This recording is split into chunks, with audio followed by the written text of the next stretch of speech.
ओम नमो भगवते वासुदेवाय। आइए सुनते हैं गणेश जी की सुंदर कथा। अगर आपको वीडियो अच्छी लगे तो लाइक, शेयर, कमेंट, सब्सक्राइब अवश्य करना। आइए कथा रसपान करते हैं। एक बार गणेश अपने मित्र मुनि पुत्रों के साथ खेल रहे थे। खेलते खेलते उन्हें भूख लगने लगी। पास ही गौतम ऋषि का आश्रम था। ऋषि गौतम ध्यान में मगन थे।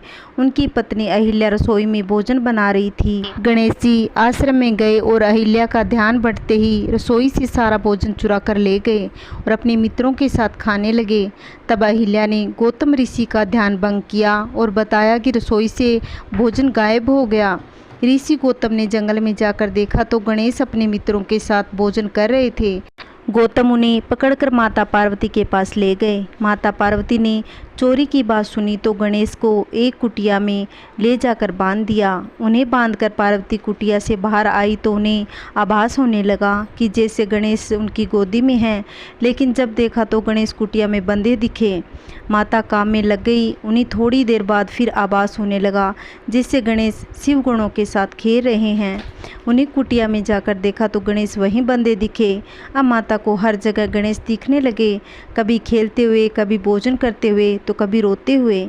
माता ने परेशान होकर कुटिया में देखा तो गणेश आम बच्चों की तरह रो रहे थे। वे रस्सी से छूटने का प्रयास भी कर रहे थे। माता को उन पर अधिक स्नेह आया और दयावश उन्हें मुक्त कर दिया।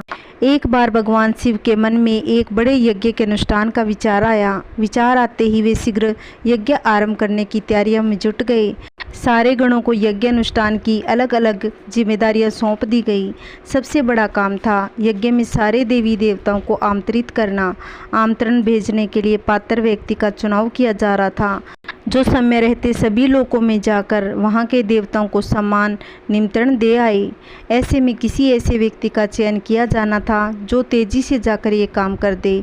लेकिन भगवान शिव को यह भी डर था कहीं आमंत्रण देने की जल्दी में देवताओं का अपमान न हो जाए, इसलिए उन्होंने इस काम के लिए गणेश का चयन किया। गणेश बुद्धि और विवेक के देवता थे। वे जल्दबाजी में भी कोई गलती नहीं करेंगे। ये सोचकर शिव ने गणपति को बुलाया और उन्हें समस्त देवी देवताओं को आमंत्रित करने का काम सौंप दिया। गणेश ने इस काम को अच्छे से स्वीकार किया, लेकिन उनके साथ समस्या यह थी कि उनका वाहन चूहा था जो तेजी से चल नहीं सकता था। गणेश ने काफ़ी देर तक चिंतन किया किस तरह सभी लोकों में जाकर आनंदपूर्वक सारे देवी देवताओं को यज्ञ में शामिल होने का आमंत्रण दिया जाए। बहुत विचार के बाद उन्होंने सारे आमंत्रण पत्र उठाए और पूजन सामग्री लेकर ध्यान में बैठे शिव के सामने बैठ गए। गणेश ने विचार किया कि यह तो सत्य है कि सारे देवताओं का वास भगवान शिव में है। उनको प्रसन्न किया तो सारे देवता प्रसन्न हो जाएंगे। ये सोचकर गणेश ने शिव का पूजन आरंभ कर दिया और सारी देवी देवताओं का आह्वान करके सभी आमंत्रण पत्र शिव को ही समर्पित कर दिए। सारे आमंत्रण देवताओं तक पहुंच गए और सभी यज्ञ में नियत समय पर ही पहुंच गए। इस तरह गणेश ने एक मुश्किल काम को अपनी बुद्धिमान से आसान कर दिया। एक समय की बात है, एक दिन गणेश जी धरती पर सैर कर रहे थे। सैर करते करते वह एक अनाज के खेत में पहुंच गए और तेज भूख लगने के कारण उन्होंने खेत में से 12 अनाज के दाने तोड़कर खा लिए। वह खेत सेठ धनीराम का था। कुछ समय बाद विनायक जी ने अपने किए पर पछतावा होने लगा, क्योंकि उन्होंने सेठ जी को बिना पूछे ही उनके खेत से अनाज के दाने चुरा लिए।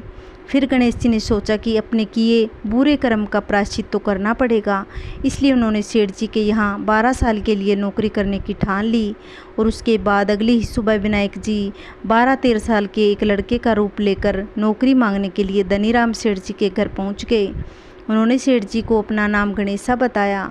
विनायक भगवान की बुद्धिमानी की परीक्षा लेने के बाद सेठ जी ने खुशी खुशी नौकरी दे दी। अब गणेश भगवान एक सामान्य मनुष्य के रूप में सेठ जी के घर पर रहने लगे। एक दिन सेठ जी की पत्नी शाम के समय घर का काम खत्म करने के बाद राख से हाथ धोने जा रही थी। यह देखकर गणेश जी ने सेठानी जी के हाथ पकड़कर जबरदस्ती मिट्टी से धुलवा दिए। गणेश की इस हरकत से सेठानी आग बबूला हो गई और उन्होंने सेठ जी के कमरे में जाकर गणेशा की सारी शिकायत कर दी। सेठानी ने सब कुछ सुनने के बाद सेठ धनीराम ने गणेशा को बुलाया और इस हरकत का कारण पूछा। गणेशा जी बोले कि सेठानी शाम के समय राख से हाथ धो रही थी। ऐसा करने से घर की लक्ष्मी नाराज होकर चली जाती है, इसलिए मैंने उनके हाथ मिट्टी से धुलवा दिए और घर में माता लक्ष्मी की कृपा बनी रहती है। यह सब सुनकर सेठ जी ने सोचा, गणेशा तो बड़ा ही समझदार है। उसके कुछ दिन बाद कुंभ मेले का शुभ अवसर आया। सेठ जी ने गणेशा को बुलाया और कहा, सेठानी जी को कुंभ मेले में स्नान करा लाओ। अब सेठानी और गणेशा स्नान के लिए मेले में पहुंच गए। वहां पहुंचने के बाद सेठानी नदी के किनारे बैठकर नहाने लगी। उन्हें ऐसा करते देख गणेशा दौड़कर आए और सेठानी जी के हाथों को पकड़ लिया। उन्हें नदी के अंदर लेकर गए, उनसे पानी में डुबकी लगवाई, फिर किनारे पर ले आए। अब गणेशा की इस हरकत से सेठानी का गुस्सा 7वें आसमान पर पहुंच गया। सेठानी जी घर आते आते पूरे रास्ते गणेशा को ताने मार रही थी, लेकिन गणेश भगवान सब कुछ शांति से सुन रहे थे।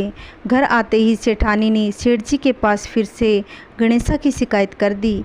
सेठ जी ने तुरंत ही गणेशा को बुलाया और पूछा, तुमने ऐसा क्यों किया?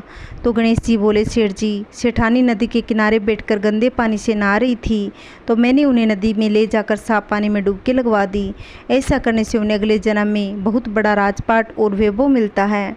सेठ जी ने सोचा कि गणेशा के विचार कितने अच्छे हैं, मेरे परिवार का कितना भला सोचता है। कुछ दिन बाद सेठ जी के घर पर पूजा थी।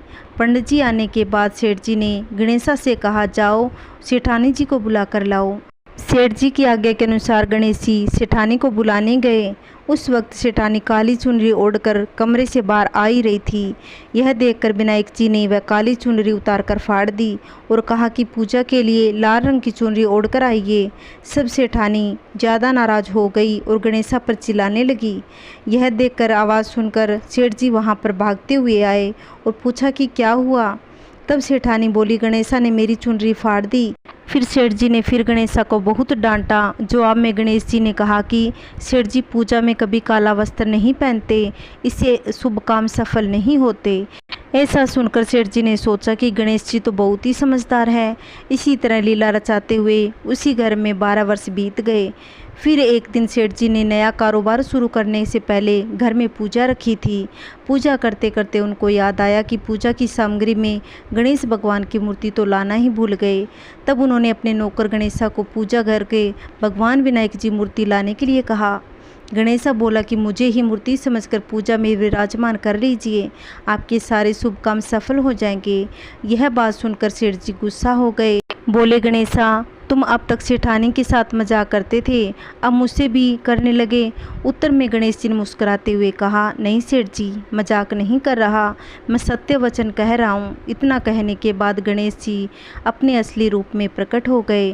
साक्षात गणेश भगवान को सामने देख सेठ और सेठानी उनके चरणों में लीन हो गए और उन्होंने अपनी पूजा संपन्न कर ली। उसके बाद गणेश जी देखते ही देखते अंतर्ध्यान हो गए। बाद में सेठ और सेठानी को बहुत पछतावा होने लगा कि स्वयं भगवान हमारे घर नौकरी कर रहे थे, हमने उनके साथ कितना बुरा व्यवहार किया। उसने बहुत सारा काम करवाया। सोच सोच कर दोनों दुखी रहने लगे। फिर उसी रात सेठ और सेठानी के सपने में गणेश भगवान प्रकट हुए। उन्हें समझाया कि मैंने 12 साल पहले तुम्हारे खेत में 12 अनाज के दाने बिना पूछे तोड़ लिए थे। उसी कर्म का दोष दूर करने के लिए मैं 12 साल से तुम्हारे घर नौकरी कर रहा था। अगले ही दिन सेठ जी के गणेश भगवान की माया से उनका व्यापार दिन दुगना रात चौगुना तरक्की करने लगे। धनीराम सेठ जी के जीवन की काया पलट हो गई। बोलिए गणेश जी महाराज की जय। जैसे भगवान ने धनीराम की काया पलट करी, वैसे सबकी करना। कहानी कहने वाले को और कहानी पढ़ने वाले को और कहानी सुनने वाले को सभी के घर में सुख शांति बनाए रखना। बोलिए गणेश जी महाराज की जय। अगर आपको मेरी कहानी अच्छी लगती हो तो लाइक करना, वीडियो को शेयर करना। अगर आप चैनल पे नए हो तो प्लीज़ चैनल को सब्सक्राइब करना, जिससे आने वाली वीडियो की नोटिफिकेशन आप तक पहुँच सके। जय श्री कृष्णा, राधे राधे।